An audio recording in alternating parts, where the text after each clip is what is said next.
Students कैसे हैं आप। तो स्टूडेंट्स इलेक्ट्रिकल टेक्नोलॉजी के लिए जो हमने सीरीज ऑफ लेक्चर प्रिपेयर किया था उसका आज लेक्चर नंबर 6 है और आज के लेक्चर में हम पढ़ने वाले हैं नोडल एनालिसिस के बारे में। ठीक है, नोडल एनालिसिस के बारे में। ठीक है ना। तो नोडल एनालिसिस बेसिकली क्या है, application of Kirchhoff's current law. Kirchhoff's current law का एप्लीकेशन है कि कैसे आप किसी भी सर्किट में नोडल एनालिसिस को लगा सकते हैं और उससे केवीएल से जल्दी आप रिजल्ट को पा सकते हैं। जैसे अगर आप मेश एनालिसिस लगा के सर्किट को सॉल्व करें या आप किरचॉफ्स वोल्टेज लॉ लगा के सर्किट को सॉल्व करें तो आपके एक वेरिएबल्स, जैसे मान लीजिए उसमें किरचॉफ्स वोल्टेज लॉ में 3 वेरिएबल्स बने तो किरचॉफ्स करंट लॉ यानी नोडल एनालिसिस में 2 वेरिएबल बनेंगे। तो अगर केवीएल में n वेरिएबल्स बनते हैं तो नोडल एनालिसिस में n-1 वेरिएबल बनेंगे। ठीक है ना। अगर करंट कैसे करंट सॉल्व करें तो करंट के 3 I1, I2, I3 बनेंगे तो इसमें केवल 2 वेरिएबल बनेंगे। किसके बनेंगे वो अभी हम देखेंगे इस लेक्चर में। ठीक है ना। तो चलिए एक एग्जांपल लेते हैं और उसी से हम समझते हैं। तो मैंने इस तरीके का सर्किट लिया, आप मेरे साथ ड्रॉ कीजिए।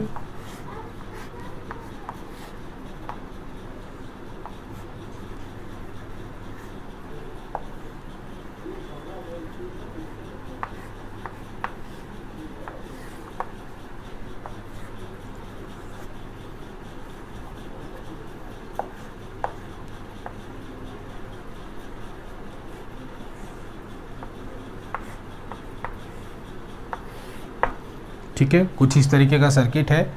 ये वोल्टेज है 4 वोल्ट। ठीक है, ये है 6 वोल्ट और ये है 5 वोल्ट। ठीक है, और ये सारे रजिस्टर अभी हमें कॉन्सेप्ट को सीखना है तो मैंने सारे रेजिस्टेंस को अभी 2 ओम का ले लिया है। ठीक है ना। बाकी कुछ भी हो यही मेथड लगा के आप सॉल्व कर सकते हो उसको। ठीक है, तो अभी हमें कॉन्सेप्ट सीखना है तो हमने सारे रजिस्टर्स को 2 ओम का ले लिया है। ठीक है ना। तो अब इस सर्किट को देखिए, अगर आपको नोडल के अलावा अगर आपको मेश एनालिसिस से सॉल्व करना होता तो क्या करना पड़ता है, मेश करंट लेते तो 2 मेश करंट लेना पड़ता, एक इसके लिए एक इसके लिए, या अगर आप इसको केवीएल से भी सॉल्व करते करंट डिवाइड करके तो यहाँ से करंट जाता, फिर एक वेरिएबल यहाँ होता है, एक वेरिएबल यहाँ होता, 2 वेरिएबल लेने पड़ते।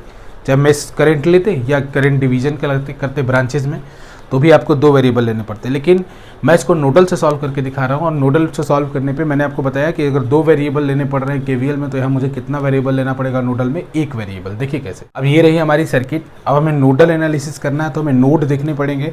तो देखिए एक नोड ये है, एक नोड ये है। ठीक है ना। तो आपको नोड का पोटेंशियल एज्यूम करना होगा। तो मैंने क्या किया, पहले मान लिया कि यहाँ का पोटेंशियल 0 है और यहाँ का पोटेंशियल, इस नोड का पोटेंशियल x है। मैंने नोड का पोटेंशियल x मान लिया और एक नीचे का पोटेंशियल 0 मान लिया। हमेशा आपको ऐसे ही करना होगा।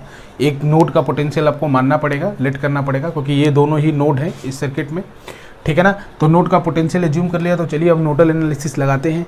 तो नोडल एनालिसिस लगाने का तरीका क्या है कि आप इस x जो पोटेंशियल आपने माना है, इस x को आप बहुत बड़ा मानेंगे। बहुत बड़ा मानेंगे मतलब ये कितना भी हो, बहुत बड़ा मानने का कारण क्या है कि हम हमेशा मानेंगे करंट इसमें जा रहा है I1 बाहर की तरफ, करंट इसमें जा रहा है I2 बाहर की तरफ और करंट इसमें जा रहा है I3 बाहर की तरफ।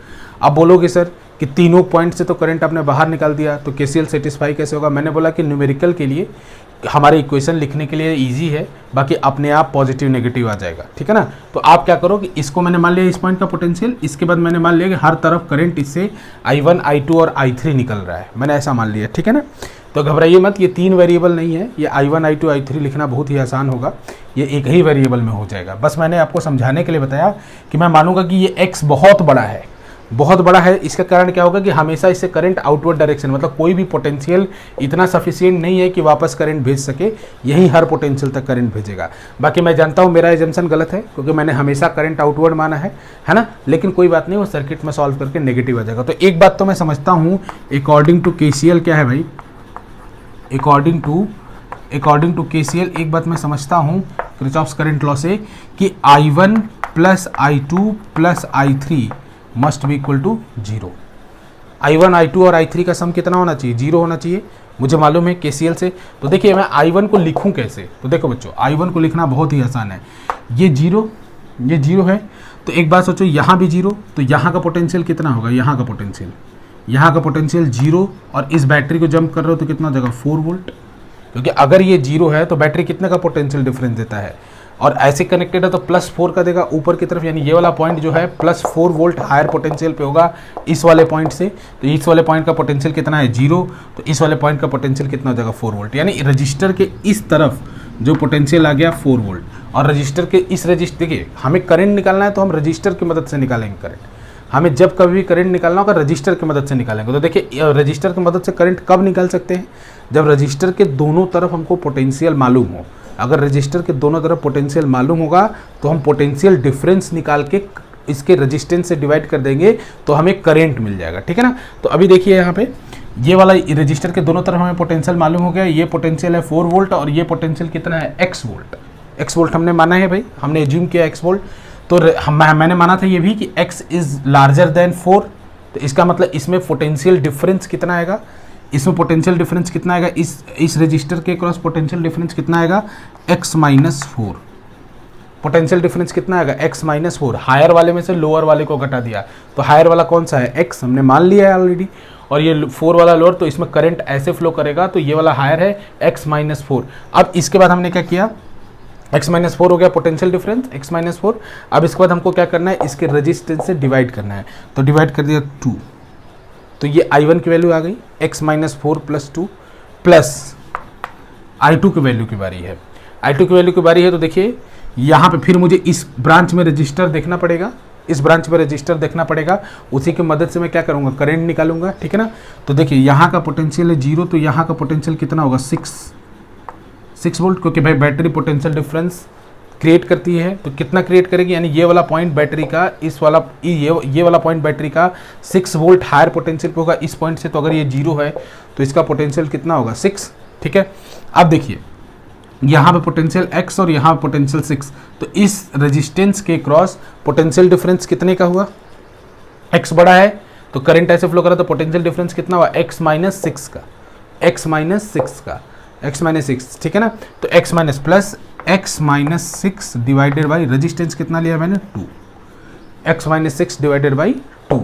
फिर आप इस पे आ जाइए, इस वाले ब्रांच में, तो इस वाले ब्रांच में देखिए ये अगर ये 0 है तो ये भी 0 होगा, अगर 0 होगा तो इस वाले पॉइंट का पोटेंशियल कितना होगा 5, है ना। तो इसमें करंट कितना फ्लो करेगा x -5/2, करंट ऐसे फ्लो कर रहा है, तो यानी ये हायर पे इसीलिए पहले x रख रहा हूँ, x -5/2, तो इसमें कितना आ जाएगा x -5/2 equal to 0, x -5/2 equal to 0। तो देखिए कितने वेरिएबल की इक्वेशन बनी है, 1 वेरिएबल की। कितने वेरिएबल की इक्वेशन बनी, 1 वेरिएबल की। इसको सॉल्व करिए तो देखिए x का वैल्यू कितना आएगा, तो 2 हर तरफ से हट जाएगा क्योंकि डिनोमिनेटर सेम है, इसीलिए कैलकुलेशन इजी करने के लिए 2 ओम का रजिस्टर लिया हर जगह।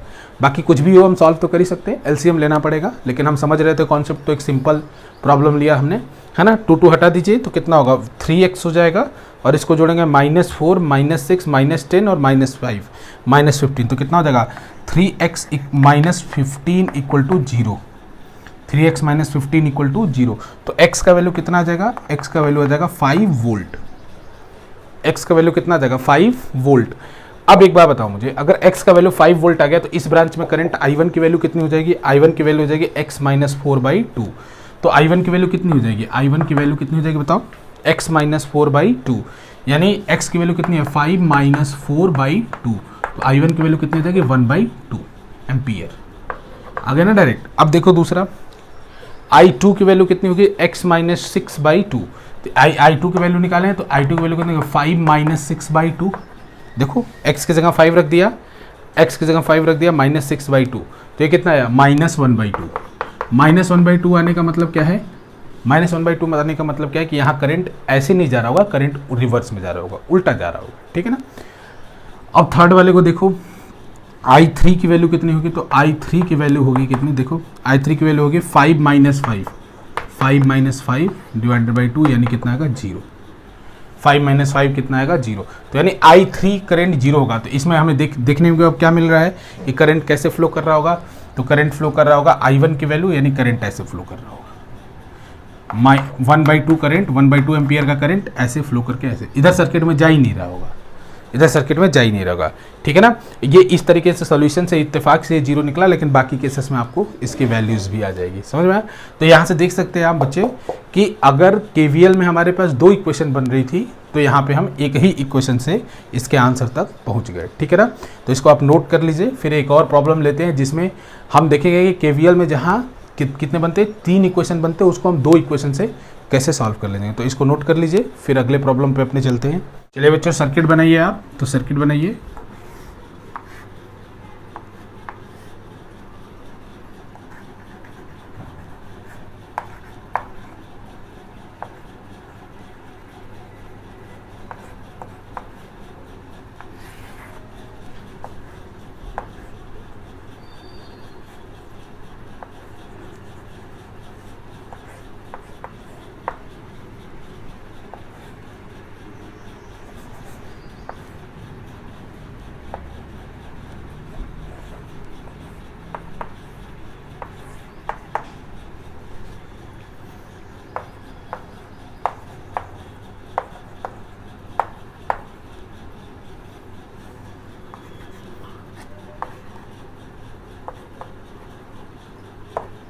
ठीक है बच्चों, पिछला ही सर्किट है, उसमें बस थोड़ा सा एक्सटेंशन कर दिया और एक और सर्किट को मैंने कनेक्ट कर दिया। ये 4 वोल्ट की बैटरी, 6 वोल्ट की, 5 वोल्ट की और 3 वोल्ट की, ठीक है ना।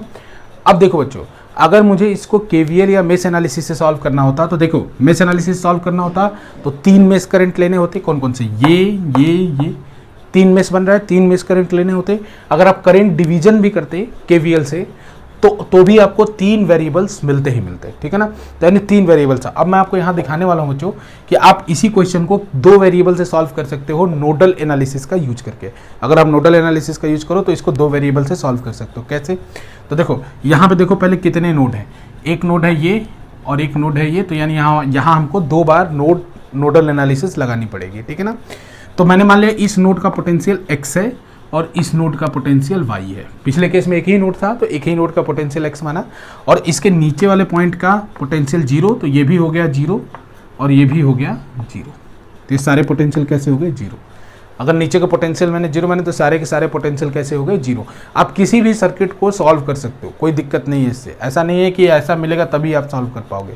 कोई भी सर्किट हो उसमें नोडल एनालिसिस लगा सकते हो। नोड को पहचानो, वहाँ का पोटेंशियल लिखो और उसके नीचे का पोटेंशियल 0 ले लो, ठीक है। 0 ले लो, या बैटरी वगैरह कनेक्टेड होगी तो पोटेंशियल को लिख सकते हो कि कैसे ये क्रॉस हो रहा होगा। और बाकी सिचुएशन होगी तो भी मैं बताऊंगा। अलग अलग सर्किट्स को लेकर आप सॉल्व करना, कोई भी दिक्कत होगा आप मुझे मेल कर सकते हो, मैं उसको बोर्ड पे करके दिखा दूंगा, ठीक है।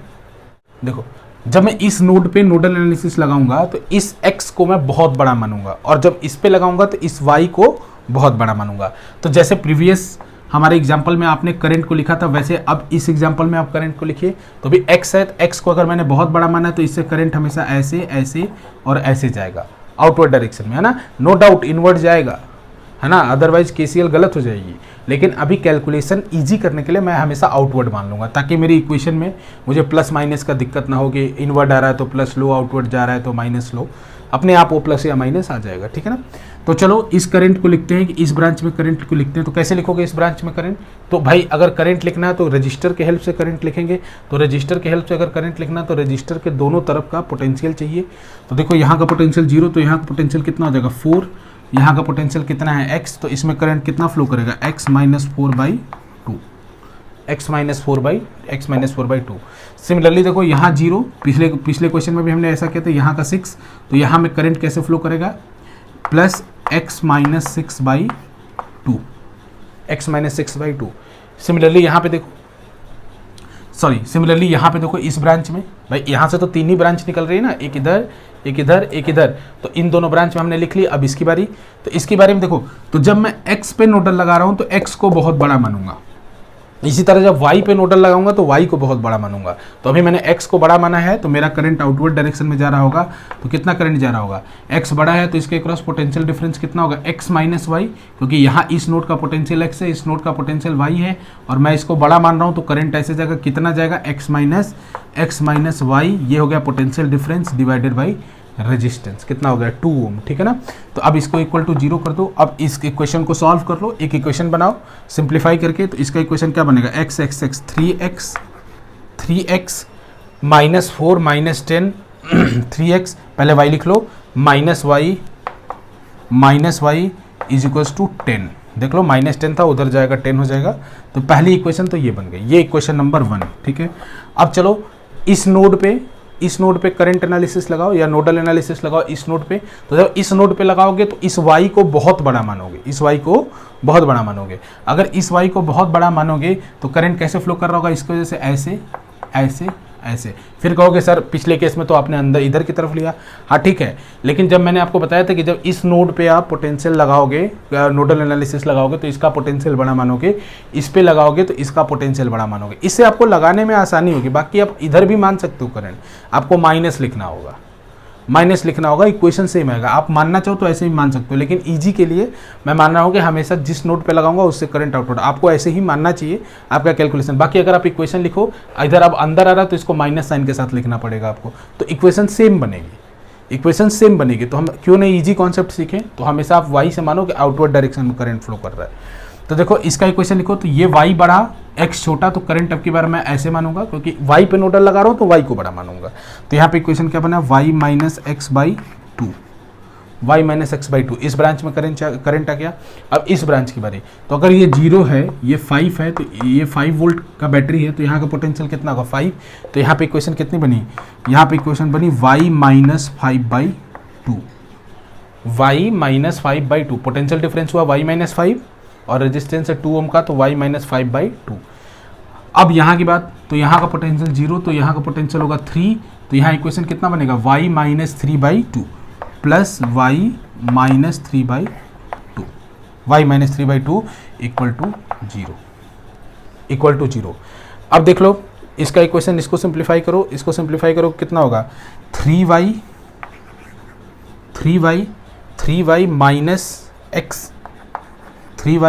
x, फिर उसके बाद देखो नंबर में कितना इज इक्वल्स टू 8, -8 आएगा, उधर आएगा +8 हो जाएगा। तो ये दूसरी इक्वेशन क्या बनी 3y minus x equal to 8। तो देखो अब इन दोनों को आपको सॉल्व करना है, इन दोनों को आपको इसमें 3 का मल्टीप्लाई कर दो और उन दोनों को जोड़ दो, एलिमिनेशन मेथड लगा लो। 3 का मल्टीप्लाई करोगे तो ये 3x ये 3x है, ये -3x हो जाएगा, कट जाएगा, और यहाँ 9y हो जाएगा, माइनस 8y होगा, 9y होगा, माइनस y करोगे 8y हो जाएगा, और यहाँ 24 बनेगा, 24 प्लस 10 34। तो यहाँ पे कितना बचेगा, सॉल्व कर लो इसको, आप खुद से सॉल्व कर लो। मेरे हिसाब से देखो आंसर ये आना चाहिए 8y इक्वल टू 34। देख लो, वेरीफाई करो। बाकी 8y equal to 34 cross check कर लेता हूँ। मल्टीप्लाई करोगे 9y हो जाएगा, माइनस करोगे 8y हो जाएगा, 3x से 3x कैंसिल, ये 24 हो जाएगा, 24 प्लस 10 34। ठीक है ना। तो यहाँ से कैंसिल कर दो तो कितना हो जाएगा, ये 17 और ये हो जाएगा 4। तो y का वैल्यू कितना आया 17/4 वोल्ट, y का वैल्यू आया 17/4। तो अगर y का वैल्यू 17/4 आया तो x का वैल्यू निकाल सकते हो, इस वाले इक्वेशन से x की वैल्यू निकाल लो। कितना हो जाएगा 3x will be equal to 10 minus 17/4। तो यहाँ से x की वैल्यू कितना हो जाएगी 40 माइनस 17, तो कितना हो जाएगा 23/4। तो x की वैल्यू कितनी हो जाएगी, x की वैल्यू हो जाएगी 23/12, x की वैल्यू हो जाएगी 23/12। अब एक बात बताओ, अगर x और y की वैल्यू आ गई, आपको x की वैल्यू आ गई 23/12 और y की वैल्यू आ गई 17/4, तो क्या किसी भी ब्रांच में आप करंट बता सकते हो? इस ब्रांच में करंट बता सकते हो इजीली। कैसे? यहाँ से, ये रहा, x की वैल्यू बता सकते हो। इस ब्रांच में करंट बता सकते हो यहाँ से, इस ब्रांच में करंट बता सकते हो यहाँ से या यहाँ से। दोनों तरीका अपनाओगे, आपको आंसर सेम आएगा। एक केस में प्लस आएगा, एक केस में माइनस आएगा, देख लो, दोनों जगह से बता सकते हो ना। तो प्लस वाला जिधर से आएगा मतलब वो वाला डायरेक्शन सही है, माइनस जिधर से आएगा वो वाला डायरेक्शन गलत है। तो ऐसे आप चेक कर सकते हो। अब किसी भी ब्रांच में आपको करंट निकालना हो, वैल्यूज उतनी अच्छी नहीं आई है, लेकिन अगर आप किसी ब्रांच में चाहिए तो एक्स वाई की वैल्यू आपको पता है, तो किसी भी ब्रांच में करंट, जैसे इस ब्रांच में भी निकाल सकते हो y माइनस 5/2, इस ब्रांच में भी करंट निकाल सकते हो y माइनस 3/2। तो इस तरीके से हमारे सारे ब्रांचेज में करंट, अगर ये एक्स वाई आ गए, नोडल वोल्टेज आ गए, तो उससे हम निकाल सकते हैं, है ना। तो ये नोडल एनालिसिस में देखो बच्चों, हमने 2 इक्वेशन सॉल्व करा और 2 इक्वेशन से आंसर आ गया। अगर आप इसको मेश एनालिसिस या केवीएल से करेंगे तो एटलीस्ट आपको टाइम ज़्यादा लगेगा। जैसे इससे सॉल्व करने में आपको टाइम कम लगा, तो इसका समझ लीजिए कि कम से कम 2 गुना टाइम तो लगेगा ही। अगर इससे सॉल्व करने में आपको 3 मिनट लग रहे तो उससे कम से कम 6 मिनट तो लगेंगे ही। तो इसी वजह से टाइम बचाने का मेथड भी है नोडल एनालिसिस, और मैं हमेशा हर क्वेश्चन को KCL से पहले आपको प्रीफर करना चाहिए नोडल एनालिसिस से सॉल्व करने हर क्वेश्चन को।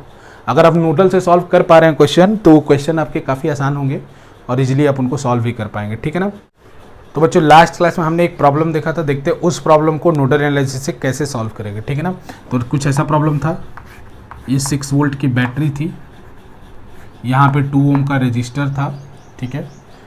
फिर उसके बाद बच्चों यहाँ पे भी 2 ओम का रजिस्टर था, 2 ओम का रजिस्टर था। फिर उसके बाद यहाँ पे आपकी 12 वोल्ट की बैटरी थी, यहाँ पे आपकी 12 वोल्ट की बैटरी थी। फिर उसके बाद यहाँ पे एक रजिस्टर था। लास्ट क्लास में अगर आप लेक्चर नंबर 5 देखेंगे तो उसमें हमने एक ऐसा क्वेश्चन किया था, उसी को मैं बता रहा हूँ कि उस केस में लास्ट क्लास में हमने मेश एनालिसिस से किया था, इस केस में हम उसको नोडल से करने वाले हैं, ठीक है ना। तो ये 2 ओम का है, ये 12 वोल्ट का है, और ये जो है 6 वोल्ट का है, ठीक है ना। ऐसा प्रॉब्लम था। फिर उसके बाद यहाँ पे एक 2 ओम का रेजिस्टेंस था। फिर ऐसे करके एक 4 वोल्ट का बैटरी था। कुछ इस तरीके के सर्किट थे, ठीक है ना, कुछ इस तरीके के सर्किट थे जिसमें हमको नोडल एनालिसिस लगाना था, ठीक है ना। तो देखो मैं कह रहा हूँ नोडल एनालिसिस किसी भी सर्किट में लगाई जा सकती है और उसको सॉल्व किया जा सकता है ना। एक वेरिएबल कब मिलेगा, तो देखो यहाँ पे मैं मान ले रहा हूँ इस पॉइंट का पोटेंशियल 0। तो देखो नोड कौन से हैं, एक ये 2 नोड बने। तो देखो इस नोड का पोटेंशियल x मान ले रहा हूँ, इस नोड का पोटेंशियल x मान ले रहा हूँ। तो इस नोड का पोटेंशियल कितना होगा, इस नोड का पोटेंशियल कितना होगा, मुझे y मानना चाहिए, जैसा मैंने बताया था पीछे y मानना चाहिए। लेकिन एक चीज़ का ध्यान रखना कि क्या इन दोनों के नोड के बीच में कोई बैटरी कनेक्टेड है क्या। अगर बैटरी कनेक्टेड है तो एक ही वेरिएबल बनेगा, ये भी याद रखना।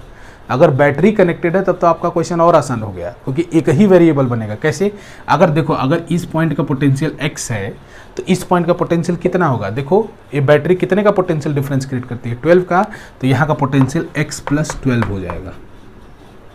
अब प्रॉब्लम कब होती है, जब यहाँ भी रेजिस्टेंस हो जाता। तो यहाँ तो एक ही वेरिएबल बना, x सॉल्व कर लूँ मेरा काम हो जाएगा, है कि नहीं, x सॉल्व कर लूँ मेरा काम हो जाएगा। लेकिन बच्चों आपको एक बात देखना होगा कि चलिए इसमें लगाते हैं हम, फिर देखें इसमें एक और प्रॉब्लम आएगी, ऐसा नहीं है कि इतना आसान है, एक और प्रॉब्लम आएगी उसको देखेंगे। चलिए तो 1 बाई 1 हम इस नोड पे लगाते हैं नोडल, इस नोड पे नोडल लगाते हैं, ठीक है। तो इसको बहुत बड़ा मान लूँगा। तो अगर यहाँ का पोटेंशियल 0 तो ये भी पोटेंशियल 0, यहाँ का पोटेंशियल 6, ठीक है। तो अगर इसको सॉल्व करो कितना हो जाएगा, इसको पोटेंशियल डिफरेंस सॉल्व करो, x - 6 होगा पोटेंशियल डिफरेंस, डिवाइडेड बाई 2 करोगे, करंट आ जाएगा आउटवर्ड डायरेक्शन, कितना आउटवर्ड डायरेक्शन में फ्लो कर रहा है, ठीक है। फिर यहाँ पे जो करंट फ्लो कर रहा होगा +x/2, क्योंकि देखो ये 0 है ये x, तो इसके क्रॉस पोटेंशियल डिफरेंस x ही है, तो x/2 प्लस। अब इसके बाद देखो इस वाले ब्रांच में कितना करंट फ्लो करेगा, क्योंकि ये दोनों करंट तो हमने लिख लिया, ये दोनों करंट तो हमने लिख लिए। अब बचा ये वाला करंट, इसमें कितना फ्लो करेगा, तो इसमें कितना फ्लो करेगा। तो इस वाले ब्रांच में रेजिस्टेंस तो है नहीं, रेजिस्टेंस होता तो हम लिख लेते आराम से, लेकिन यहाँ रेजिस्टेंस तो है ही नहीं। अब प्रॉब्लम फंस गई हमारे पास कि ये करंट कैसे लिखें, रेजिस्टेंस है नहीं। अब बैटरी का क्या, बैटरी से कैसे करंट लिख सकते हैं। तो उसके लिए देखो बच्चों तरीका है, जो भी करंट यहाँ होगा, जैसे मान लो कि I होता, लिखने की ज़रूरत नहीं है, मतलब मैं समझा रहा हूँ बस, ऐसा समझ लो। ये I अगर करंट है तो ये I करंट 2 पार्ट में डिवाइड होगा, इधर I1 और इधर I - I1, ऐसा डिवाइड होता 2 पार्ट में। तो चलो ठीक है, मैं ये करंट नहीं I नहीं लिख सकता, लेकिन क्या मैं I1 और I - I1 लिख सकता हूँ। अगर ये दोनों करंट, यानी इस ब्रांच में करंट निकाल लूँ और इस ब्रांच में करंट निकाल लूँ, तो इन्हीं दोनों ब्रांचेज में जो करंट निकलेगा उन्हीं का सम ये I होगा। समझ रहे हो ना। अगर इस ब्रांच में करंट निकाल लूँ, इस ब्रांच में करंट निकाल लूँ, तो इन दोनों करंट का सम ही तो I होगा, क्योंकि I ही डिवाइड हो रहा है फर्दर। स्पेशल ये केसेस तब अपीयर होते हैं बच्चों जब एक ब्रांच में 2 नोड के बीच में एक बैटरी हो, तब आपको इस तरीके के एनालिसिस का सहारा लेना चाहिए। तो अभी देखो ये बात सही है कि मैं इस ब्रांच में करंट निकाल सकता हूँ, बोलो कैसे। इस ब्रांच में करंट कितना होगा, x + 12 - 0/2 यानी x + 12/2। इस ब्रांच में भी करंट निकाल सकता हूँ कि अगर ये 0 है तो ये कितना होगा, -4।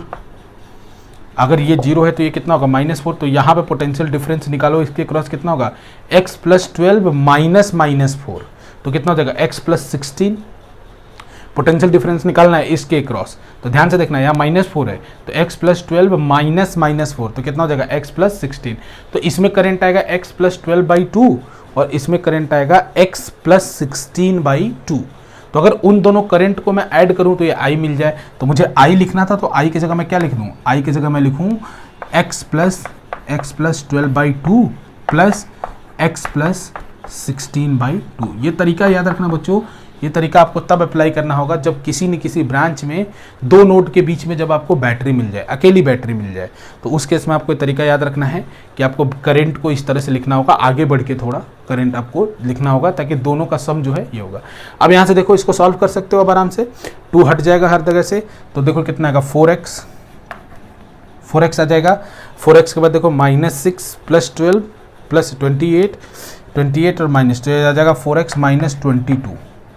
ठीक है ना, चेक कर लेना एक बार कैलकुलेशन, 28 और -6 22 = 0। तो यहाँ से x का वैल्यू कितना आएगा, x का वैल्यू आ जाएगा 11/2।